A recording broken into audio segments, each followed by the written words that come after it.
ఒకప్పుడు తన ఆత్మీయ స్థితి అది. ఒకప్పుడు దేవుని కోసం ఏదైనా చేయగలిగిన నీవు ఇప్పుడు ఎందుకు చేయలేకపోతున్నావు? ఎందుకు తెగించలేకపోతున్నావు?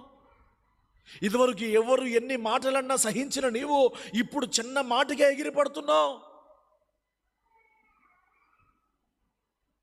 ఇదివరకు ఎన్ని అనారోగ్యాలైనా ఎన్ని శోధలైనా ఏం కాదులే అన్న నీవు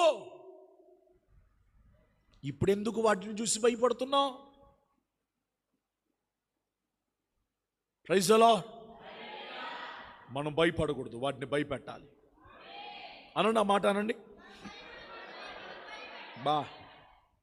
మనం భయపడకూడదు, వాటి సమస్యనే సవాలుగా తీసుకొని నిలబడాలి. దేవుని నామానికి మహిమ కలుగును గాక.